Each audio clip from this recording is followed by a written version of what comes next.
This is the regular meeting of the Homelessness and Poverty Committee of the Los Angeles City Council. We have present with us today our chair, myself, Marquise Harris Dawson of the 8th Council District. We're joined by members Kern Price for the 9th Council District, Mike Bonin of the 11th Council District, and the estimable Gil Cedillo of the 1st Council District. Mr. Clerk, Sir. Do we have cards for general public comment? None, sir. Just item number 2. All right, so general public comment is closed. Mr. Clerk, can you read us item number 1? Yes, sir. Item number 1 is the Los Angeles Homeless Services Authority to provide a status update on the state of homelessness in the city, including performance metrics to assess the city's progress to end and prevent homelessness. Excellent. So we have representatives from LASA to give us a presentation. Yes, good morning, council member, or good afternoon, council members. My name is Josh Giselle. I'm the Associate Director of Data Integration at LASA. So this report is intended to be a status update on what we are proposing to report to this committee on a regular basis in terms of global performance measures around the performance of our homeless assistance system in the city of LA. Future status updates will be provided to this committee, and those updates may include refined performance measures as appropriate or directed by this committee. The performance measures in the PowerPoint relate to the prior fiscal year, so fiscal year 15-16. So that means that the data that you will see today are not reflective of. Thank you. Are not reflected of the additional funds in the 16-17 fiscal year that were attached to the comprehensive homeless strategy that was approved in January or February. There's no action required on this item, but we would welcome any input or suggestions to enhance reporting in the future. So first, I'd like to give an overview of the system performance measures that we're proposing. So in 2014, the U.S. Department of Housing and Urban Development rolled out a set of system-level measures that were intended to help communities understand their progress towards moving the needle on homelessness in their regions.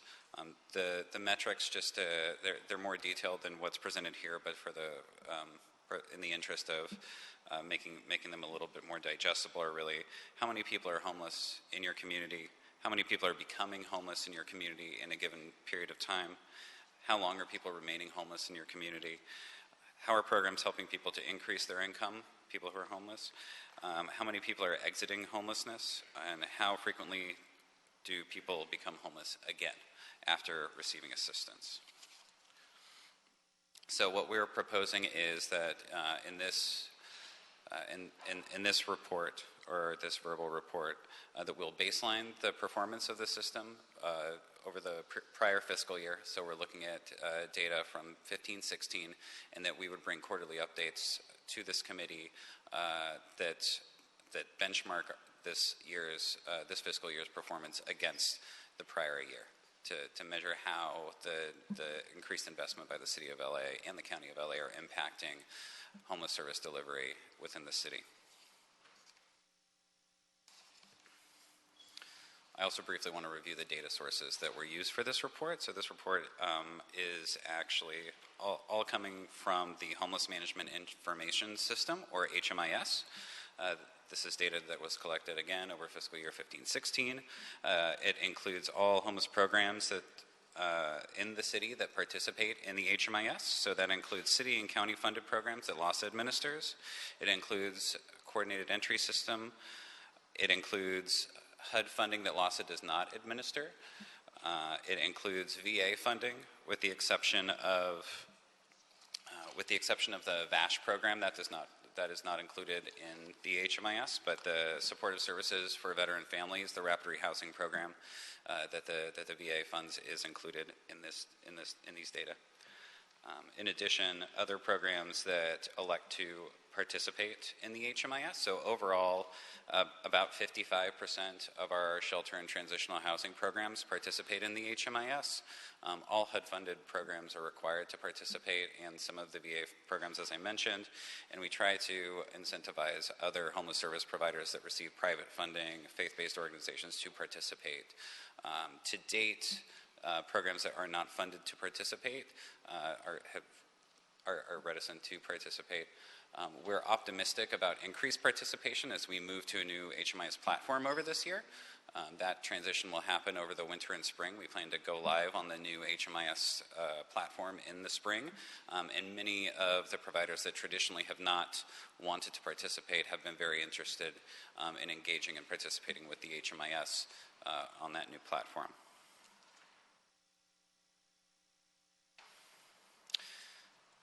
So let's jump into it. So the first measurement is really around how many people are homeless. So there are a couple of ways that we can look at this. One way that we can look at it is by looking at our point in time count, which I know you're all very familiar with, so I'm not going to get into the details on that. A little over 28,000 individuals at the last point in time count in January of 2016. We can also look at how many unduplicated individuals are accessing our shelter and transitional housing programs over the course of a year. So over 20,000 people actually access shelter or transitional housing programs, stayed at least one night in those programs during that fiscal year. Again, this is not reflective of all shelter and transitional housing programs that operate in the city of LA. We have about a 55% coverage rate. Of the programs that aren't participating, some of those people will have participated in another program that would be reflected in this data.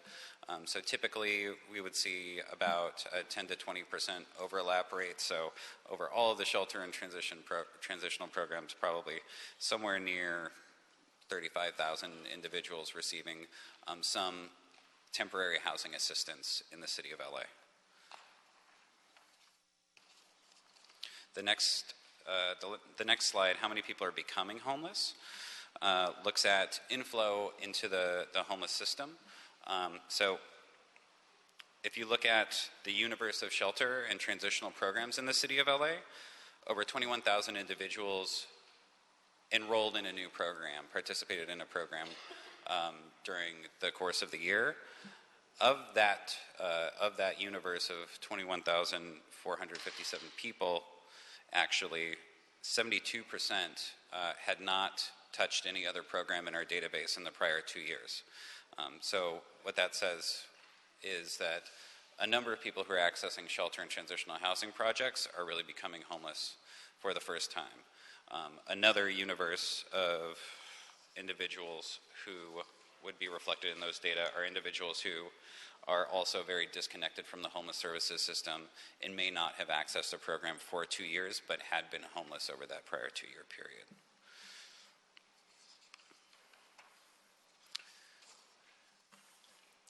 The next slide looks at how long people are remaining homeless.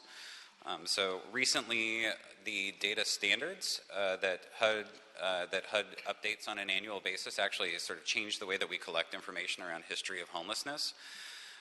Previously, we didn't really have a way to have a good sense of how long people are homeless.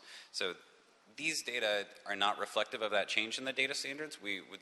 That recently changed. And so in future reporting, we will be able to give updates around how long people are reporting that they've been homeless prior to engaging with a program. What we do know from what we've collected in HMIS is when people have stayed in shelter, how long have they stayed over the reporting period, so over the fiscal year.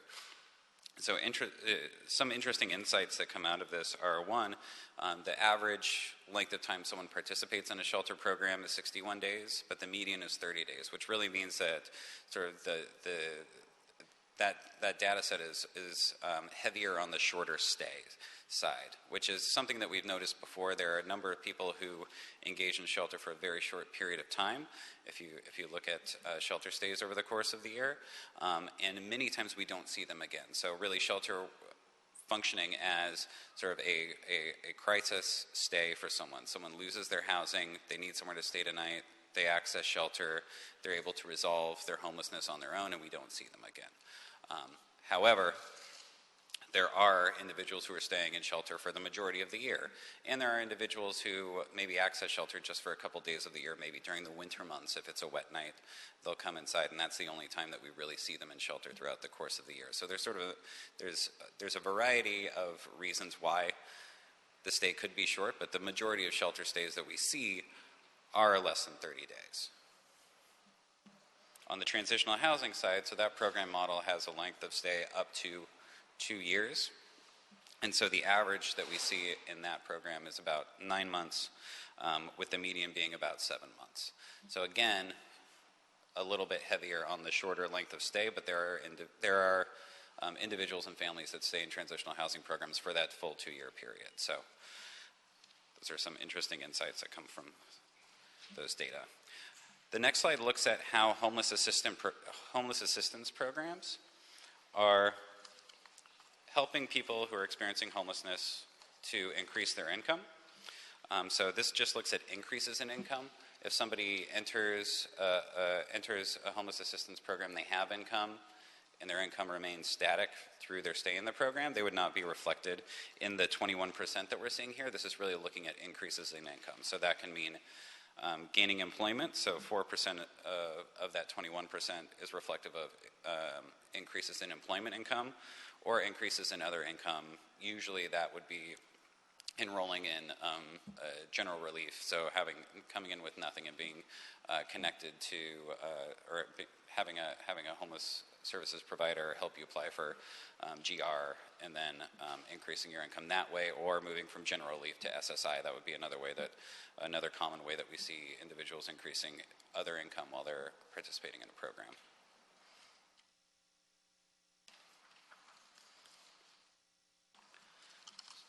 So the next slide is the most exciting. So looking at how many people that we're seeing resolving their homelessness over the course of that fiscal year. So this really breaks out our 3 biggest program models that are focused on moving people into permanent housing, and how they performed over the year.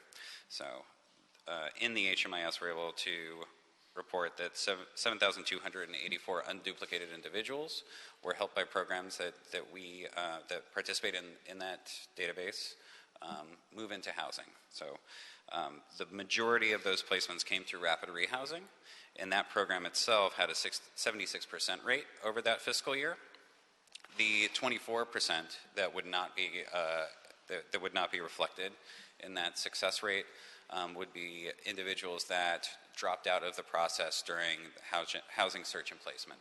So a rapid rehousing program really helps someone, 1, identify a unit, and then 2, move in, and 3, remain in that unit by providing financial assistance for a limited period of time. So if somebody is not successful in rapid rehousing, usually it's because they either lost, they fell out of contact with the case manager during the housing search process before they moved in, or in rare circumstances, they lost that unit while they're in the program. Usually when that happens, though, if they're still engaged with the homeless service provider, they will try to either 1, work with the landlord to help them stay in that unit, or 2, find another unit for them while they're still in the program. So the majority of the time it's individuals who don't follow through in the housing search process.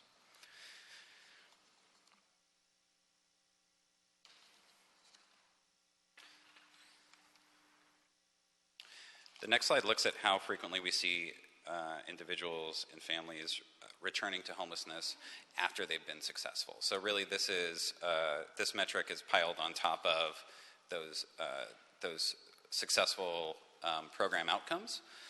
So for example, the emergency shelter 21% return to homelessness rate means that these are the individuals, out of, say, 5 individuals who were moved into permanent housing successfully through participating in an emergency shelter, we see 1 out of those 5 return to shelter, as indicated by showing up in the HMIS again. So the emergency shelter return rate is 21%, transitional housing is 13%, and then rapid rehousing is 10%.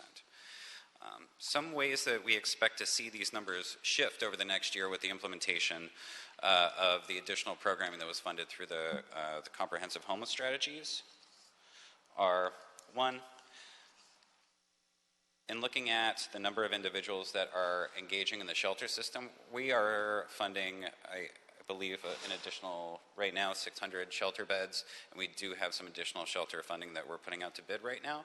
So upwards, nearly, probably about, it'll end up being about 800 additional shelter beds. So we would expect to see the number of individuals that are in shelter increase. We have a very large unsheltered population, so that's seeing more individuals engaging in our shelter system, we would see as a good thing. It would be driving down our unsheltered number. In addition, the length of time that we see people participating in shelter and transitional housing programs, as we've shifted to using shelter as more of a tool to provide bridge housing while someone's searching for housing. Right now, the amount of time that it's taking individuals to identify a unit when they're in a rapid rehousing or permanent supportive housing program can range anywhere between 3 and 6 months. So we would not be surprised to see the amount of time that someone stays in a shelter program increase as we're using that as a bridge for someone who's looking for a unit. In terms of housing placements, so for the shelter system, one, we would expect to see an increase in the housing placements coming from shelter. As we are using shelter more effectively as a bridge, we should see more people moving from shelter into permanent housing. So we should see, one, the actual raw number, and two, the actual rate of successful placements in permanent housing increasing from our shelter system. And for the rapid rehousing program as well, we are expanding our rapid rehousing program. So one, we would expect to see the number of individuals who are being placed through rapid rehousing increase, and two, we'd expect to see the placement rate increase as well. The 70, I believe, is 74% placement rate in rapid rehousing is a little bit below what we've seen with our family programming, and that is likely reflective of the ramp up of our rapid rehousing program for single adults. Typically, you see the negative, the unsuccessful outcomes hit before the successful outcomes because it takes a while for people to find apartments. So the rate and the number will likely increase over time. Any questions? Thank you for your report. Wide-ranging and a lot of exciting data to come forth, and so what you've given us is a template for what we can expect going forward in terms of reports. Are there any questions from committee members? Mr. Price?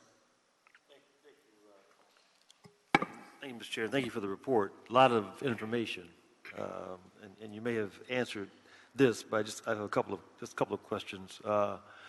Do we have some kind of a box or some kind of a question to ask why people become homeless in the first place? Is there something that do we seek some kind of a self sort of declaration? Or?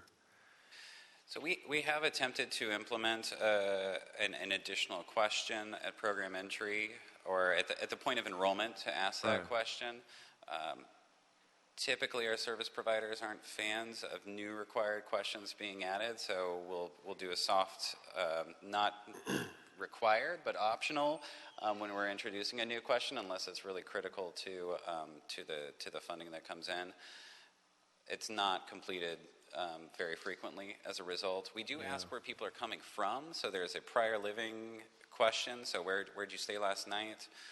We're finding most people coming from the area. But again, that doesn't count. Are we finding that most folks come from the area, or that they're actually coming from out of town to enjoy the sun here? So that's not asking the geography they're coming from, or the living situation that they're coming from. So did they sleep in a car? What is the geography that we're finding they're coming from? So we do ask the question of where their last permanent address was. So we would be able to capture that level of detail around where people are coming from. Again, but generally, are we finding that people are coming from the area, or they're coming from out of town to? We could bring that information back to you. Oh, you don't have it? I don't have it in front with of me you. now. Okay, I'm sorry. Okay, good. I would rather bring. Oh no, data that's that good. No, I support. appreciate that. Yeah. I just think that we need to, as part of our overall solutions, we certainly want to figure out how we can prevent folks from becoming homeless, as well as tracking those who are homeless. So I'm just curious. Can we measure why people are refusing to go into shelters? Is there any real firm scientific approach on that? Obviously, the concerns we all hear, people don't want to be separated from their friends or their mates or their animals, or, they don't feel safe. But do we have any hard data yet that sort of helps us understand why folks are refusing to go into shelters? Yeah, I think that that question would be best answered by looking at our outreach data. And seeing if there's anything that's being captured in the case notes around contacts for people who are being offered shelter and are not accepting that offer of shelter. But we can look at that as well. Okay. Thank you. Mr. Bonin? Thank you, Mr. Chairman. I want to thank Mr. Price for the questions he asked, too. I actually think that the first question he asked about why someone or how someone became homeless, what was the cause of the homelessness, is a critical question. I don't know what my level of confidence is that asking it as part of the intake will actually get you the answer. I know sometimes it takes a long time to get the real answer. I've had kids in Venice Beach, who will say, hey, just want to, hang out. And it turns out, after they've been with a service provider for a while and trust has been built, they find out they're a victim of physical or sexual abuse. But that doesn't come out and won't come out and wouldn't be reflected. But it is, we do have to get a better handle on that. That's a critical question, and able to craft proper solutions. Thank you for this report. It is helpful. It raises, for me, a lot of questions that maybe you'll be able to answer, or maybe it's the kind of thing that can be incorporated into future reports in a different breakdown. And I guess I'll skip around a bit. I just had a few that I just jotted down. On how many people are becoming homeless, the question of from where is important. Not just the why they became homeless, but the question of from where. One of the things we learned as we were developing the city and the county-wide strategies is, the county identified that many of their systems were pipelines to homelessness, whether getting discharged from jail or being emancipated from foster care. And I think that's stuff we in the county need to continue tracking. So, we're the cause of a lot of people becoming homelessness because of gentrification, a lack of affordable housing. The county because of foster care and people being discharged from institutions.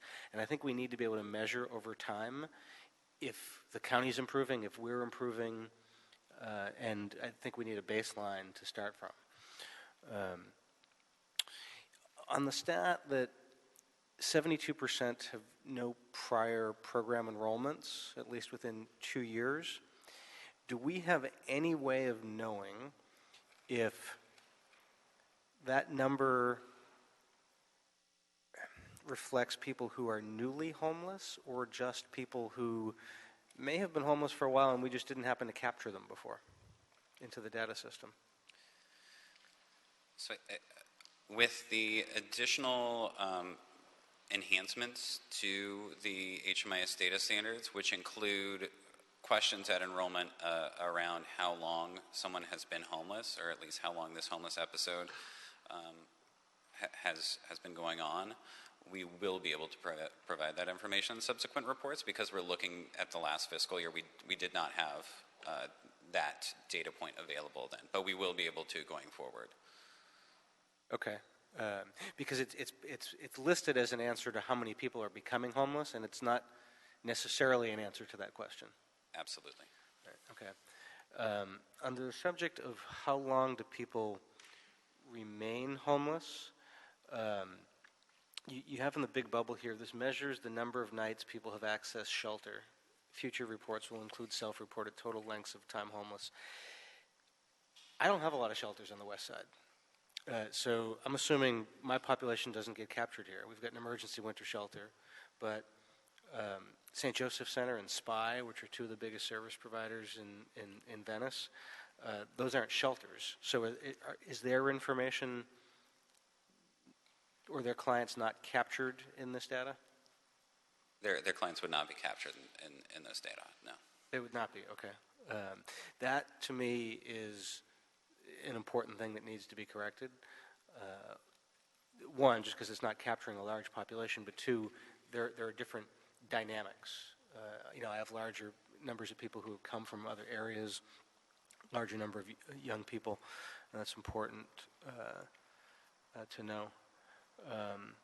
In terms of the number of nights people spend in shelter, the question this is posed under is how long do people remain homeless? And I'm not sure how the number of nights spent in a shelter is a measure of that, actually. You enumerated a number of different ways in which people spend time in shelter. There's some folks who just never go to a shelter. There's some folks who go and they just hate it. They may be there for the median of 30 days, but that doesn't mean they've been housed or their status has changed. So to me, that's not a good measure of the question we're trying to answer there. It's an interesting information point, but I don't know that it lends itself to a complete answer. I agree that again, that's why we're going to be able to enhance this report in the future with the self-reported information around length of homelessness. So that is our goal as well. We would want to report around how long people are remaining homeless, which is why that's the headline of that slide. But yeah, the data do not necessarily answer that question. On the thank you. On the question of how many people are resolving homelessness, you've got the bubbles of shelter, transitional, and rapid rehousing. These are where they came from before permanent housing? Yes. So at the point where an individual client's case is closed in a program, they answer a question around where is this person going at the point where they're no longer participating in the program. And so there are, it's a long list of different situations. And some of those situations are permanent housing situations, and then some are, going back to the streets or another shelter or something to that effect. So this is the number of individuals that are leaving a program for a permanent housing destination. And what do we, for the purpose of this statistic, for this question's answer, what do we consider permanent housing? That's not all PSH, right?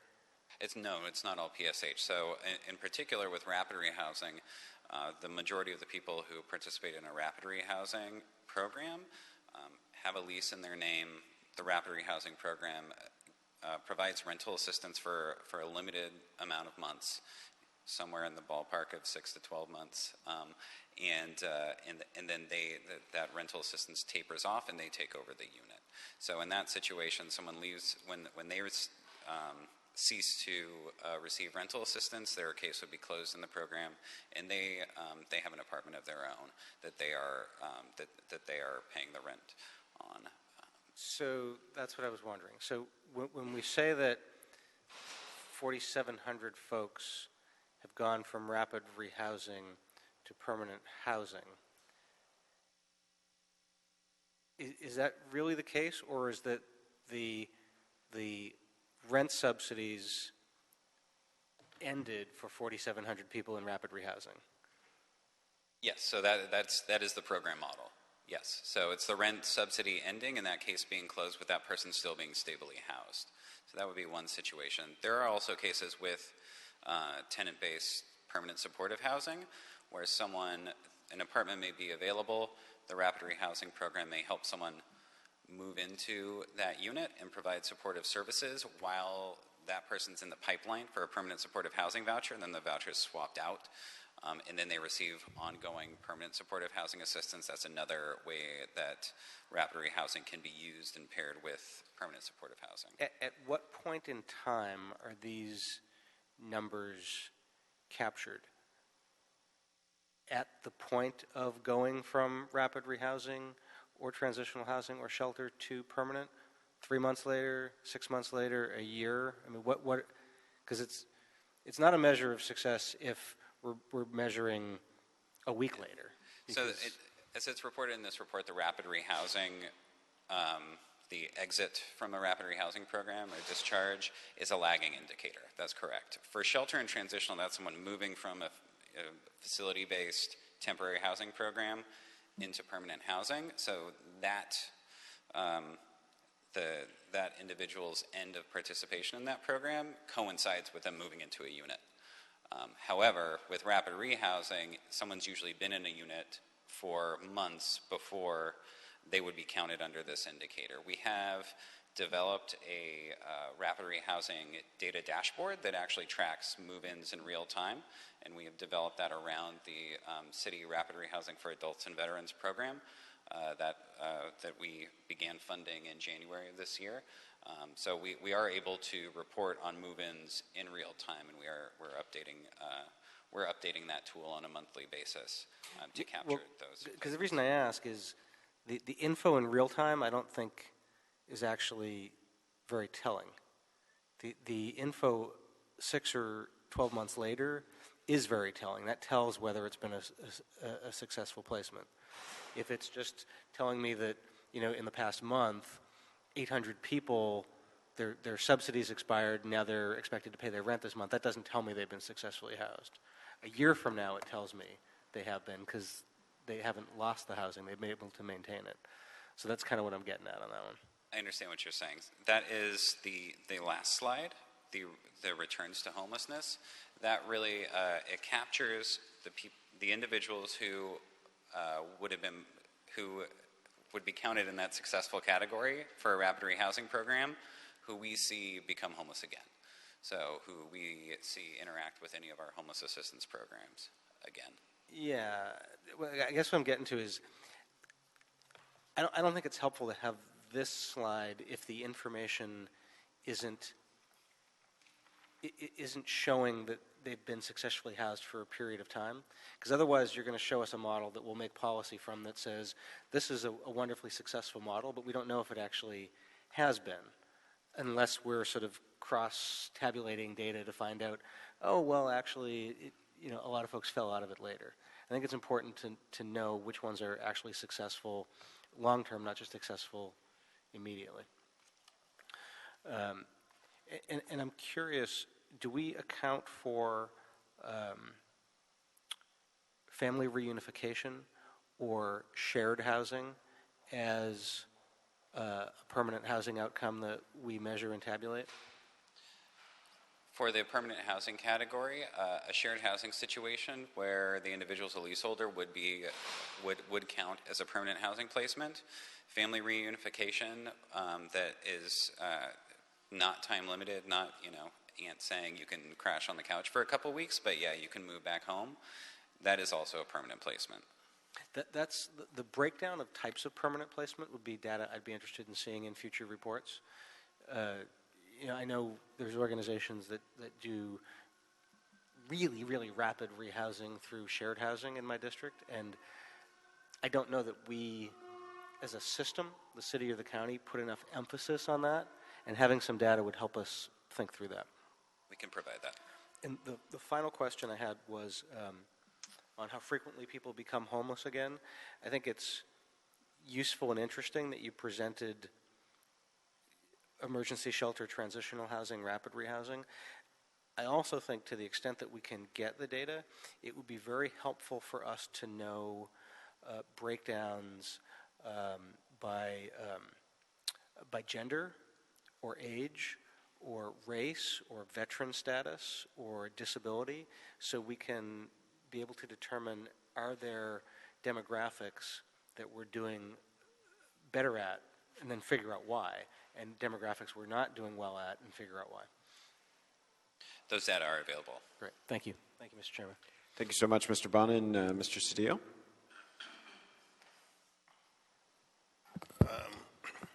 Just echo everything that he said.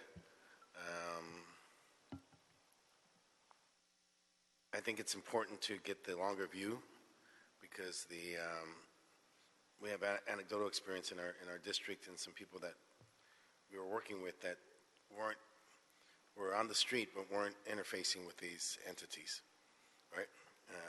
Abhorred the thought of going to a shelter, had gone a few days, but we were staying away from that. And so there are people on the streets who we ultimately put in housing that we weren't counting here. So I think it's important to do that. Second is I'm interested in, I'm not quite sure what you're telling us on this homeless assistance programs helping people increase their income. And what does that mean? Like how much of an increase before we measure it as increasing their income? Because I'm not sure what we're saying and what we do with that.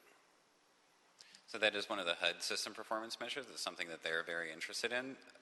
I agree that it's not necessarily adding the most useful perspective into how income is impacting housing stability for individuals who are reporting on in this report.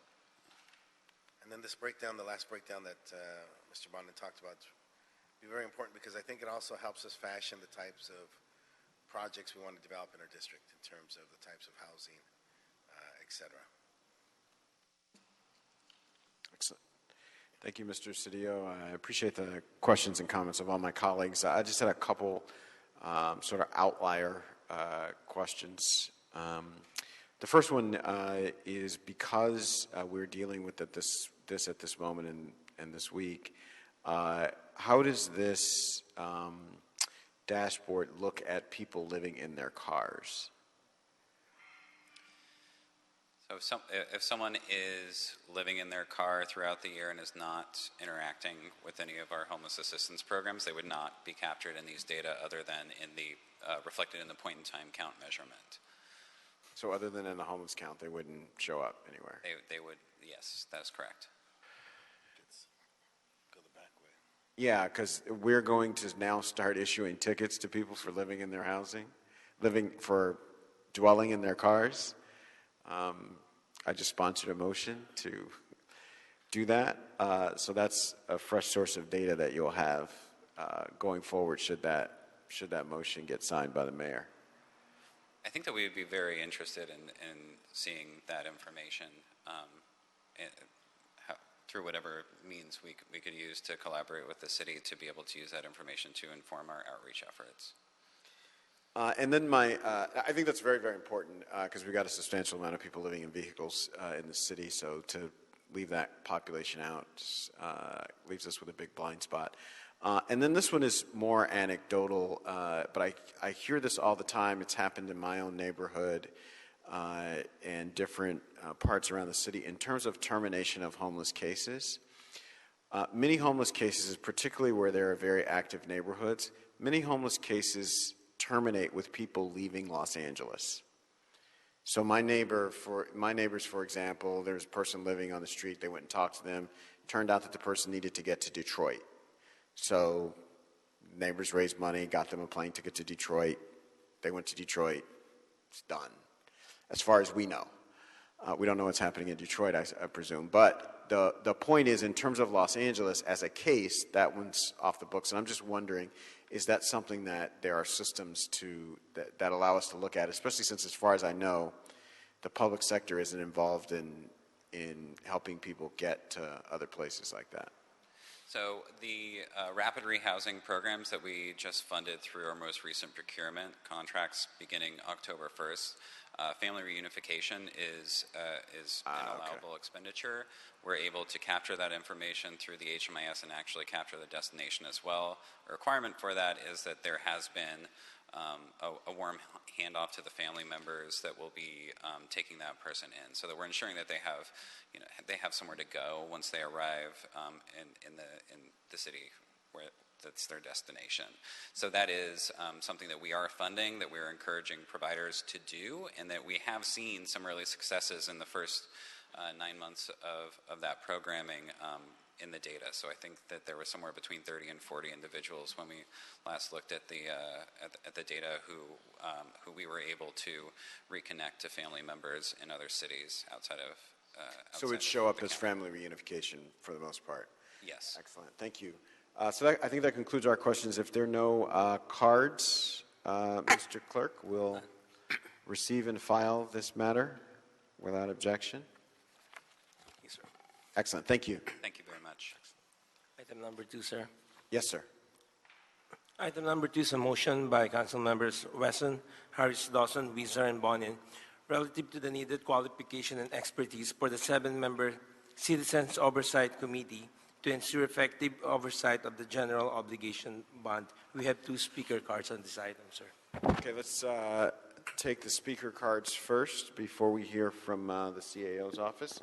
We have Marie Ramsey and Robert Newman. Hi, good afternoon. My name is Marie Ramsey. I'm here on behalf of the Central City Association, and I'm here to ask that you consider placing a downtown representative on the Bond Oversight Committee. Downtown is the area in the city that is most impacted by homelessness in terms of numbers and services, and we'd like to ask for a seat. Thank you. Thank you.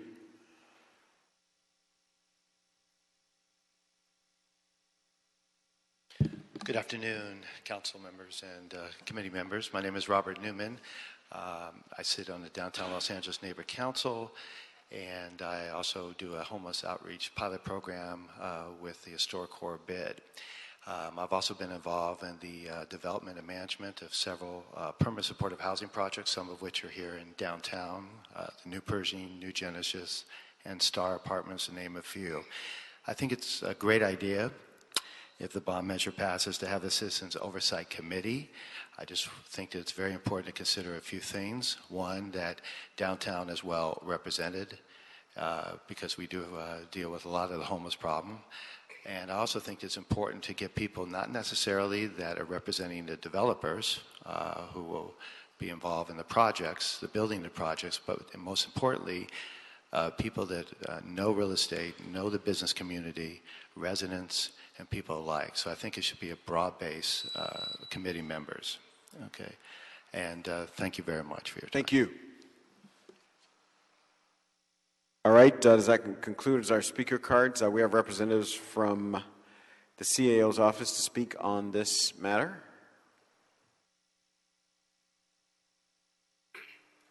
It has not gotten any warmer in here during the time we've been sitting here.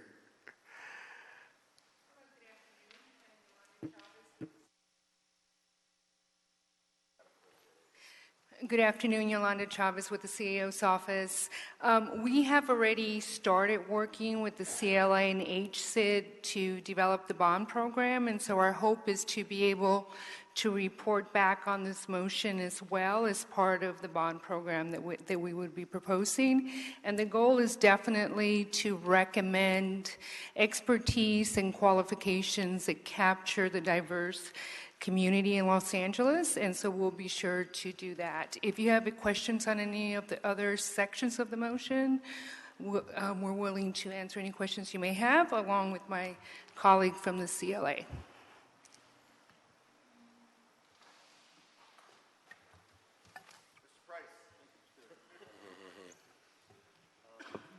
I'm just anxious for this to move forward. I think this is going to be an important opportunity for us to really make sure all stakeholders are included. And, you know, we had a request for someone from downtown. I'm sure that's going to be in the mix. We appreciate that. I think we should have a homeless person on this committee, someone who knows how these programs are working or not working. And so I just, you know, hope it'll be as broad and diverse as possible. Yeah. Thank you. Yes, I want to obviously thank all of you for your work. And obviously, having a homeless person or someone who's experienced that is critical. They're the consumer. They're the person who would know what the needs are. But in addition to that, one of the things that we did in this bond is that there's 20% set aside for affordable housing. And this is that same kind of little window that we were talking about where somebody leaves the programs and then they go into some form of housing. And so it's important that we have somebody from that community, either people formerly homeless, but also people who are engaged in the development of housing for affordable housing, which is very critical because they face unique challenges that other developers don't face, or in many instances they face the same challenges while at the same time having different challenges with respect to access to capital and their ability to do the things that we want them to do. So I think it's key that we have somebody from that community. Excellent. Thank you, Mr. Cedillo. Mr. Bonin? Nothing. Excellent. Thank you all so much. We have speaker cards on this matter. Excellent. Anything else, Mr. Price? Nothing? All right. So we'll approve this item without objection. And that, where does that leave us with the regular meeting? That clears the desk for the regular meeting, sir. Excellent. So we'll adjourn the regular meeting and convene the special meeting. Yes, sir. Special meeting, we have an agenda item. If you could read that into the record, Mr. Clark. Yes, sir. For the special meeting, item number 1 is a verbal report from the CAO and the CLA relative to a proposed MOU between the city, county, and housing authority of the City of Los Angeles relative to permanent supported housing units, services, and vouchers for the chronically homeless population in the City of Los Angeles. We do not have any cards on this item, sir. Thank you. So we'll get a report from CAO and CLA. Good afternoon, Yolanda Chavez with the CAO's office. As many of you probably know, the CAO and CLA have been working with the county health agency, the housing authority of the City of Los Angeles, and HCID to develop an MOU that would commit services from the county, of course, including intensive case management, and project-based vouchers from HACLA for every supportive housing unit the city finances. I want to note that that is already happening for the up to 300 units the city finances. The city's had an agreement with HACLA for several years.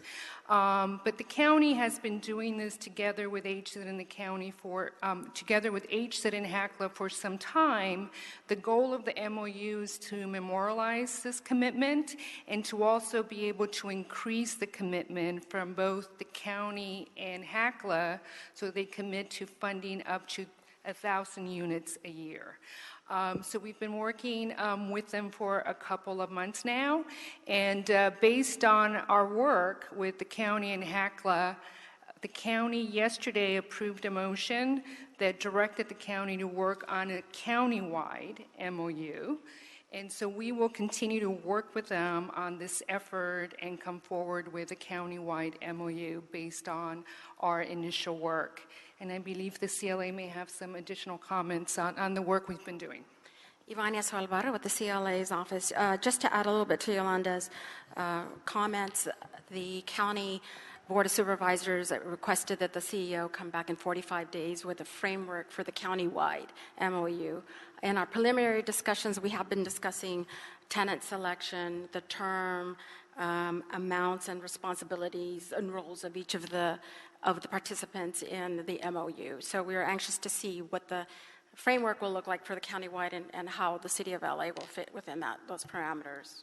Excellent. Thank you all so much for your work. And thank you for the speed with which you all worked on this. I know we got the bond measure to out of council in the nick of time, so there hasn't been much time to put together the oversight piece, which is the oversight piece and what you just reported on, and the MOU, which is another big piece of that puzzle. And you guys have done great work to get in front of that process and work with the county on this matter and within the city on the oversight committee. Mr. Bonin? Thank you, Mr. Chair. Quick question on the MOU.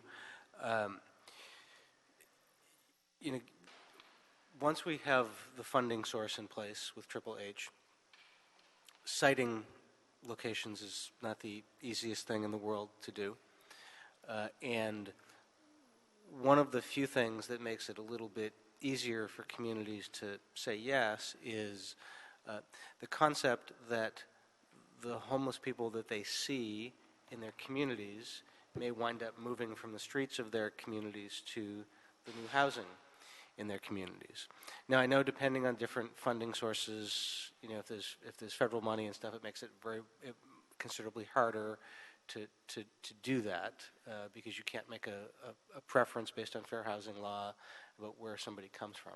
But based on who the service provider is and where they tend to do outreach and they recruit from, that's one way that you can sort of effectively get around that legally. The way the MOU with the county is going to be structured, does it have any implication for what I was just talking about that you can think of? So we're, at this point, we don't know, but I can tell you that as we were working on the MOU for the city, it was very clear to both the county, that our city funds and bond proceeds would only be able to be used in the city of Los Angeles.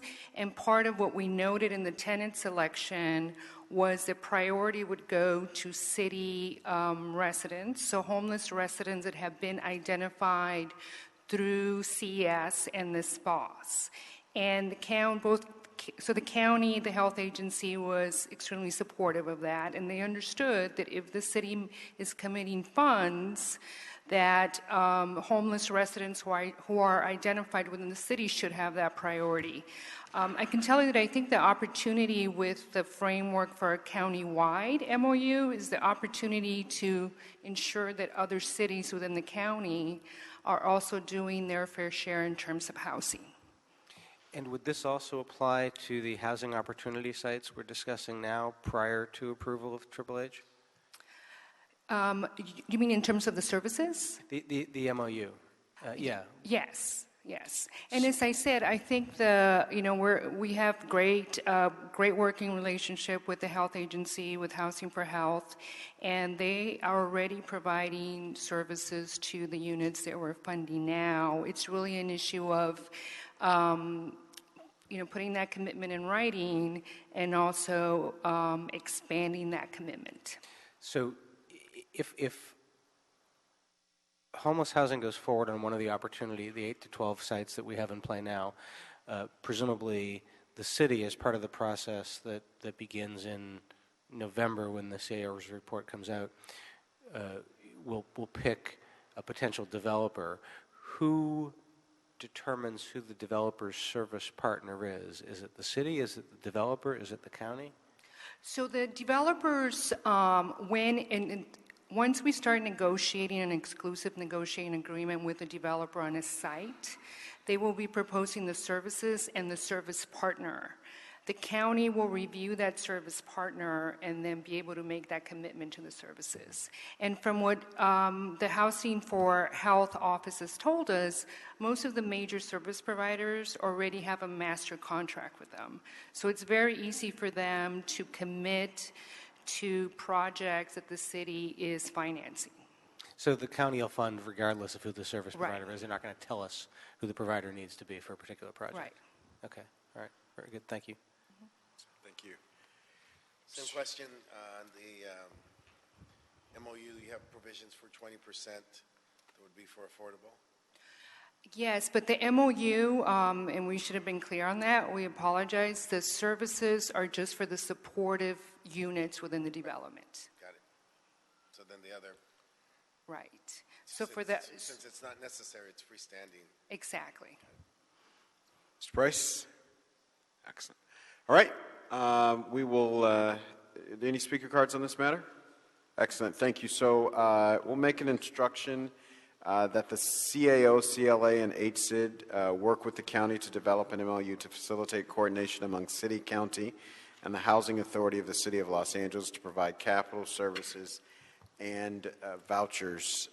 Without objection, that'll be the order of the day. Where does that leave us? That clears the decks, sir. Excellent. Thank you. We're adjourned. Thank you, gentlemen.